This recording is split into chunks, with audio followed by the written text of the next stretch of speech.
Chapter 26. Monday noon. Doreen and her crew still hadn't reached the house she'd been looking for. Several houses later, she came to one with a huge imposing brick wall and a massive steel gate in front.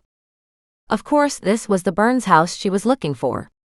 She stopped in front, her trio sitting right beside her feet, while she stared at the old brick that gave the house an estate-looking appeal. She loved it. The mammoth wrought iron gates connecting in the center had a big intercom on the side. Top of the line for everything, isn't it? She wondered if the sisters had lived here right up until their father's death. She thought so. It did appear a secondary house was on the property as well, and no reason Jude couldn't let his sisters have that place. She shook her head at that and studied the big imposing place in front of her. It was seriously stunning. But it was also old, with ivy crawling all over it, giving it a bit of a creepy vibe. Just brightening up the windows would help a lot. She walked to the edge of the property, guiding her animals over with her, where big cedars were lined up, giving the yard and house complete privacy. The old man had been a bit of a loner, and had kept to himself, and probably kept the girls to themselves too. Of course, the orchards were not here on this property. They were farther south in East Kelowna. And from everything she'd seen about orchards in general, they usually came with a caretaker's house on them too. So why couldn't the girls have had that? As she and her trio stood here off to the side admiring the estate, the gates opened and a Porsche sports car backed out of the driveway. It was him, Jude Burns. The gates themselves closed automatically. She timed it in her head, trying to figure out if she should go in and take a look around. That would be trespassing though, and a no trespassing sign was right in front of her. She continued walking to the corner and saw these big properties had alleyways. Delighted, she walked along the back until she came up behind the one she was interested in. The garbage cans were outside, and she already knew from Mac that anything in the garbage was free and clear to be picked through. Not her favorite pastime, but curiosity had her heading toward the recycling bin. Pizza boxes, pizza boxes, pizza boxes. She stared at them. Are you serious? You can't even cook yourself a meal in that fancy kitchen you must have in this fancy estate. Then she stopped and she pulled herself upright. At least make a sandwich? Because of course, she wasn't doing any cooking either. Not that she had this gorgeous house and its matching gorgeous kitchen. But Jude could have hired a cook for that matter.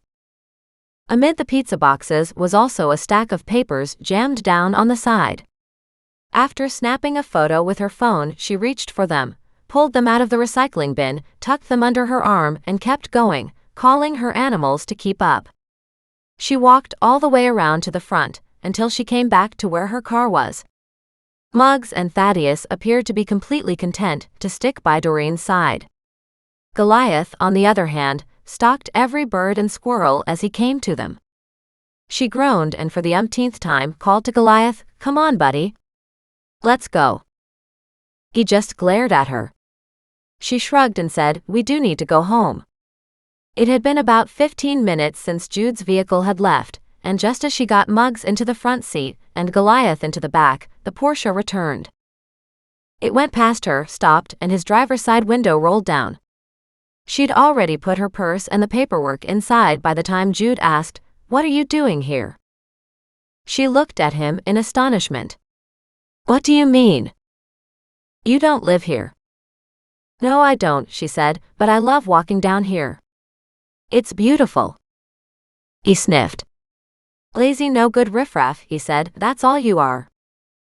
"A murdering lying cheat is all you are too," she said cheerfully, throwing the insults right back at him. He glared at her. "You are not allowed to say things like that to me. I'll get my lawyers after you." "Oh yeah? The same one who put in the fake will for you?" At that, his eyes turned beady dark and his face blanched white. She smiled and nodded. "Oh yeah, we know," she said. "You can expect some visits from law enforcement any day." "You're bluffing," he said, glaring at her. Yeah, and what about your ex-girlfriend? Did you kill her too, expecting to be part of that inheritance? Too bad you didn't get a chance to change her will for you to inherit that estate as well, huh? He hit the gas and tore into his property. She shouldn't have let him get to her, but just seeing that smug, supercilious look on his face had her own ire rising. She knew she would have to confess to Mac, but not right now. Besides, he didn't need to know if it was not important. As far as she was concerned, this guy was not important. She hopped inside her car and drove home. By the time she got there, Mac and his truck both were in her driveway. He leaned against the side of his vehicle, his arms crossed over his chest as he glared at her. She groaned. What did I do wrong now? Apparently, you threatened our little son? He was basically telling me that I wasn't allowed to walk on the streets down there, because I was. He did say something about being lazy, no good riffraff, or something like that. At that, Mac's eyebrows shot up. Seriously? She nodded, and then she remembered her phone. She brought it up and hit replay, and the conversation followed. She was getting good at turning it on, without anyone noticing. Good thing this time. He stared at her. You can't leave well enough alone, can you? Maybe not, but he killed 3 people, she snapped, although she had moved closer to Mac to keep her voice down. Doesn't that count for something? First off, you don't know that he killed anybody. We're back to that assumptions versus evidence thing. Maybe not yet, she said, but what if he did? If he did, Mac snapped back, there's a damn good chance he'll go to extremes in order to not get caught because he has a lot to lose. And if he's already killed 3, he won't give a damn about killing a 4th time. I won't be quite so easy to kill by heart attack now, she snapped again. And that's why I'm here, Mac said, looking around to see if any nosy neighbors were eavesdropping. I talked to the captain about Ed's death certificate, and I eventually went down and talked to the coroner. He stands by his report, but, because it was transferred to another area, another autopsy was done, and the case was moved over to the Kamloops district, so our coroner said it never came to any of our attention. And why was that? Doreen dropped her voice like Mac had his.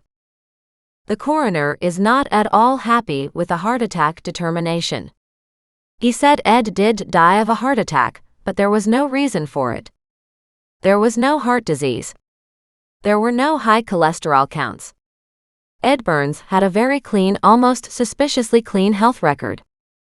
What do you mean by suspiciously clean? Mac shrugged. Just the fact that he didn't have anything wrong with him. He should have lived a lot longer. But he didn't. And can't sudden heart attacks like that come along normally, without any outside help? Sure, with extreme stress or for all kinds of reasons. But the second coroner did a drug analysis, and didn't come up with anything. So Jude found a perfect murder weapon. Because that first coroner put suspicious on his finding and refused to put down a heart attack as a cause of death, Jude Burns requested and paid for another autopsy, where that doctor flat out said it was due to a heart attack, and did not give a damn about why. Money does allow people to say all kinds of things. I phoned the second coroner, and he said Jude Burns was pretty strict about making sure the report said just a heart attack caused Ed's death, and Jude didn't want to bother his sisters with worry over trying to find solutions to a problem they couldn't solve. The second coroner said it was obvious it was a heart attack, so that's all he put down, a heart attack. And the coroner here? He said he wasn't at all surprised because Ed did have a heart attack. Our coroner was just hoping somebody would take a closer look as to why, because he didn't have an answer. Interesting. How can we figure it out? We can't, Mac said. If Ed was given something, it was something untraceable. I would love for Jude to be responsible here. But let me come at this differently. I'll play devil's advocate for a moment. Is it possible that an untraceable drug brought on the heart attack? Yes. But any sudden stress could have brought it on too, right? Yes. Not to mention people drop dead for no reason all the time. Mac nodded slowly. I did ask our coroner all that and he said, absolutely. And he named a couple things I haven't had a chance to research. So, it's possible Ed did have a heart attack, and it could have been brought on by something given to him. It's possible. Did you look into the death of the lawyer? Mac just glared at her. I know, she said, raising her hands, palms up. You know how to do your job. I do know how to do my job, he said, and I did talk to the coroner who looked into the lawyer's death. She said it was a heart attack, clean and simple. Did Ranford have a history of heart problems? He shook his head. No. That's what Sarah said. Sarah? Yes, she said. The lawyer Ranford's wife. He had a few health issues, but it had never been his ticker. Apparently it was clean. So you're thinking the lawyer wouldn't accept this new will as valid, and so he had to die. If you've got a will and it's a new one, and the lawyer won't listen to you, you need to get a new lawyer, Doreen said. And if the old lawyer finds anything suspicious about that, then of course, he'll send up alarms, won't he? Yes, Mac said. We did look into the girlfriend, too. Doreen beamed at him. I love it when you're so thorough. He gave her an eye roll. You love getting information. Yes, she said. So, what about the girlfriend? Heart attack, he said. And yes, she did have a heart murmur, but that was about it. She stopped and said, What? A murmur? He nodded. I'll have to double-check with Corey, she said slowly, because his report said she had a history of heart issues. I just wonder who and what gave him that impression. Right, she said. Come on. I want to take a look at the file and confirm that. They walked inside, the animals more than happy to get inside instead of lying around outside. He looked at the critters and said, You took them all with you? She nodded. Some beautiful gardens are down there, Mac. I took a bunch of photos, but wow. Like seriously. Wow. I know, he said, that area is fairly well known for it. It's a majorly upscale neighborhood, and the residents have money for gardeners and landscapers and maintenance crews. Obviously, she said, and some of them are stunning. He just smiled. Doreen picked up the envelope she had from the investigator, pulled out its contents, and reread his notes. He says there's a history of a heart condition. Sure, but a heart murmur only, that's it. She read farther. From birth. He nodded. She had a hole in her heart when she was born. But not an issue. She thrummed her fingers on the table and then pulled out the investigator's card and called him. Corey, it's Doreen. Hi, Doreen, he said. Questions already? You've got a history of heart conditions, so the heart attack wasn't unexpected, right? Whoa, who are we talking about? Oh, sorry, she said. The ex-girlfriend. Yes, he said. Where did you get that information from? From the autopsy report, for one. And her sister, I believe. Doreen flipped through the paperwork and saw the notation there. Right, the sister. Who inherited? The sister did, he said, then stopped and went on. You're thinking it wasn't a heart attack? Oh, it was a heart attack, she said. I'm sure of that. I was just trying to figure out why the coroner thought it was not unexpected. Because of the heart conditions everybody was talking about. It was just a murmur, she said. From all my various research, yes, of validated scientific studies, I've read that with a murmur, no one should have any reason to expect a heart attack would have taken her. She was pretty young. 42, he said, but unfortunately a lot of people are having heart attacks earlier and earlier. Quite true there, she said. Anyway, thank you. Before he could ask anything else, she hung up.